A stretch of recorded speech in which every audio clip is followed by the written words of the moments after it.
Amen. Amen. Ok, que Dieu vous bénisse. Amen. Aujourd'hui, nous allons partager la parole de Dieu que j'ai intitulée « La grandeur de Dieu ». Alléluia. Amen. La grandeur de Dieu.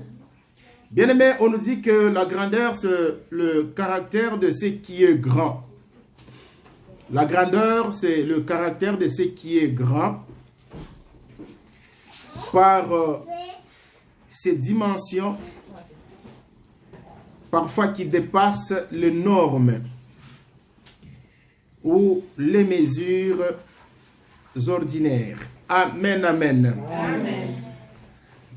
Il est très important dans notre vie, aujourd'hui pour nous, les enfants de Dieu, de connaître la grandeur de Dieu. Lorsque tu connais la grandeur de Dieu, cela te permettra d'évoluer dans la vie. Lorsque tu connais la grandeur de Dieu, cela te permettra aussi de connaître l'homme et ses capacités. Mais si tu ne connais pas la grandeur de Dieu, tu arriveras à un niveau où tu vas même considérer l'homme comme Dieu. Amen. Amen. Lorsque tu connais la grandeur de Dieu, aucune puissance sur cette terre aura la capacité de Dieu. C'est-à-dire, Dieu restera au-dessus de toutes choses. Dieu restera toujours au-dessus de toutes choses. Raison pour laquelle je vous dis, lorsque tu comprends ou tu connais la capacité d'agir de Dieu, l'homme restera inférieur. Parce que tu ne peux pas mesurer Dieu à l'homme. Si tu arrives à les mesurer, c'est-à-dire tu n'as pas encore compris qui est Dieu. Mais si tu comprends Dieu, cela va te permettre aussi de comprendre l'homme avec ses faiblesses et avec ses défauts. Amen, amen. Amen. Nous sommes dans le livre de 1 Samuel chapitre 13, non, chapitre 17. Nous sommes au verset 32 jusqu'au verset 37. 1 Samuel chapitre 17. Nous sommes au chapitre 17, au verset 32, et nous allons lire jusqu'au verset 37. Qu'est-ce que la parole de Dieu nous dit? David dit à Saül que personne ne se décourage à cause de ces Philistins. Ton serviteur ira se battre avec lui. Je vais vous donner, bien aimé dans le Seigneur, l'histoire de cet homme, David. Pourquoi David a pris la parole pour dire à Saül que personne ne se décourage. Parce que Israël était menacé par les Philistins et c'est Goliath qui était à la tête des Philistins. Et Saül était à la tête de l'armée d'Israël. Lorsque l'armée de Philistins avançait et l'armée de l'Éternel reculait, lorsque David a constaté que son peuple était menacé, il a pris la décision d'aller aussi en guerre contre le Philistin. Il se présente en disant que je suis venu pour combattre ces Philistins de Goliath. Alléluia. Bien-aimé dans le Seigneur, je me suis posé la question par rapport à la détermination de cet homme, David. Oui, dans la vie, nous devons être déterminés. Mais on ne devient pas déterminé pour l'être. Non, nous devons connaître la raison pour laquelle nous pouvons être déterminés. Mais pour David, c'est lorsque Israël reculait, il a pris la décision en disant que non, moi je ne peux pas laisser cet homme combattre mon peuple. Voilà pourquoi il a pris la décision pour aller dire au roi qui était en même temps le chef de l'armée, pour lui dire que non, que personne ne se décourage. Parce que vous avez déjà commencé à vous décourager. Vous avez vu comment cet homme est en train de menacer le peuple de Dieu. Nous ne pouvons pas nous décourager. Bien-aimés dans le Seigneur, il y a des gens qui se découragent. Pourquoi? Parce que nous prions et nous ne voyons pas le résultat. Nous prions, il y a beaucoup de choses qui ne marchent pas dans nos vies. Nous prions pour aller quelque part et on n'arrive même pas à aller quelque part. Nous prions pour nos papiers, on n'obtient pas le papier. Nous prions pour du travail, on n'obtient pas le travail. Qu'est-ce qui se passe?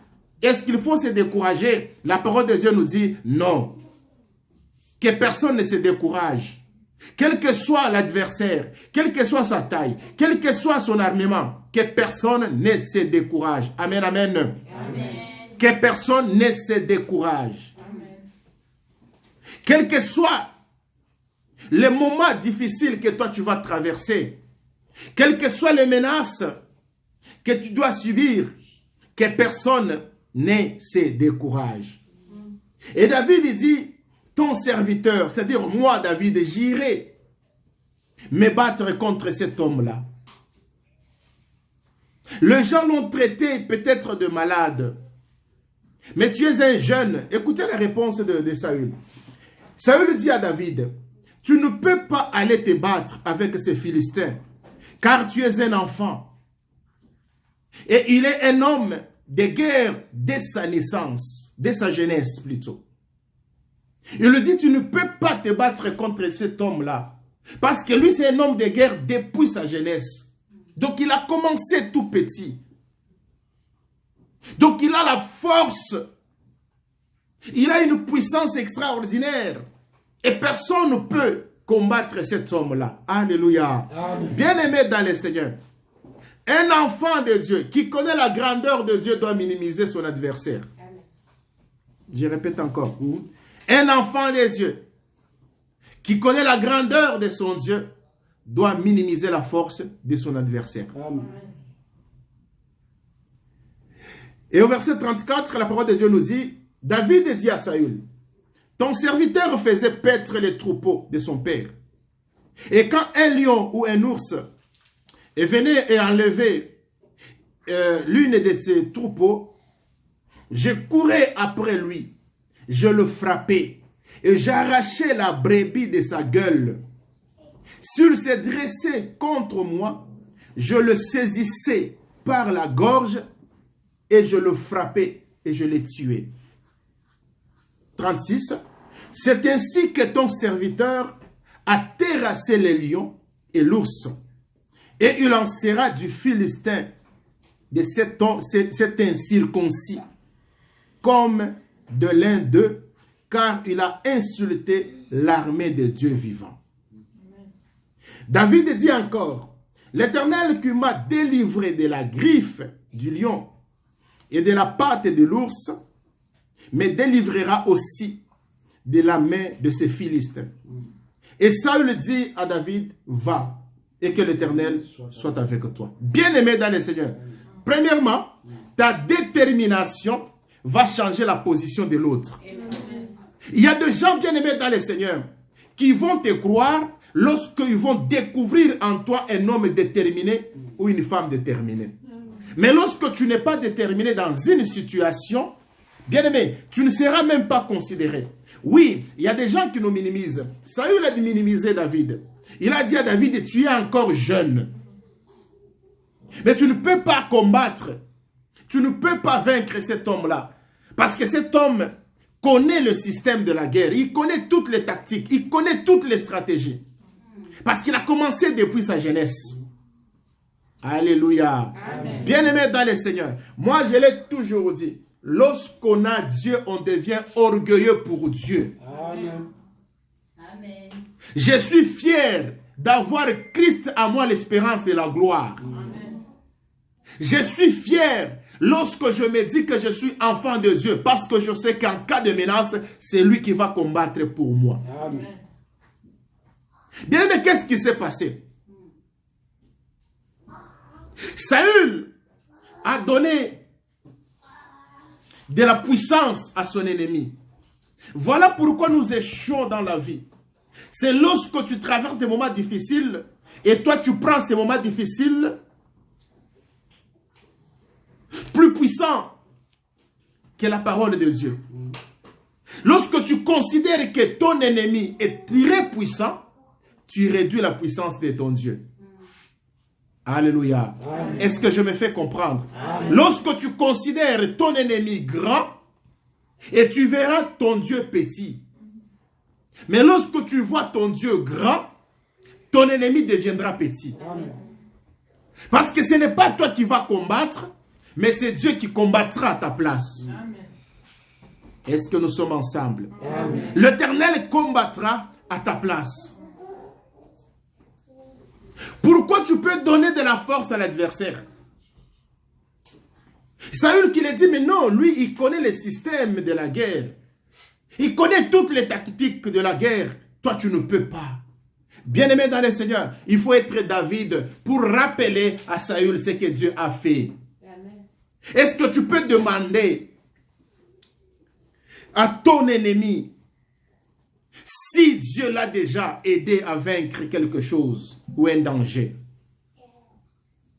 Il est en train d'expliquer à Saül en disant que ton serviteur pétrait les troupeaux de son père. Et lorsque le lion ou l'ours venait pour arracher la brebis, mais moi j'ai couru, bien aimé dans le Seigneur. Imaginez la force du lion. Imaginez la force de l'ours. Mais comment est-ce que David arrivait à vaincre ces deux animaux? Si ce n'est pas Dieu qui l'a aidé à le faire. Dans chaque situation, tu vas t'en sortir parce que tu as Dieu. Amen. Mais lorsque tu considères que tu n'as pas de force et que ton Dieu aussi n'a pas de force, ton ennemi va te vaincre. Parfois, nous échouons parce que nous sommes limités. Et tu te dis déjà que tu n'as pas d'appui. Mon père n'est pas ministre. Mon père n'est pas général. Mon père n'est pas un homme d'affaires. Mon père n'est pas millionnaire. Est-ce que moi, j'entrerai dans une université de renommée? Tu te dis, tu te poses la question, est-ce que moi un jour j'ai roulé dans une voiture de luxe? Mais lorsque tu cibles une personne qui peut te donner, mais tu oublies carrément que Dieu existe. Bien-aimés dans le Seigneur, nous devons enregistrer cela dans notre tête, que Dieu est tellement puissant. Amen. Alléluia. J'aime l'attitude de David. Nous devons avoir cette attitude-là. Lorsque tu combats, ou tu es dans le combat, ton adversaire, quelle que soit sa force, considère d'abord la force de ton Dieu. Raison pour laquelle Élisée, un jour, il a dit à son serviteur que ceux qui sont avec nous sont plus nombreux que ceux qui sont en face de nous. Notre adversaire n'a pas la force plus que la force que Dieu nous a donnée. Je répète, notre adversaire n'a pas la force plus que la force que Dieu nous a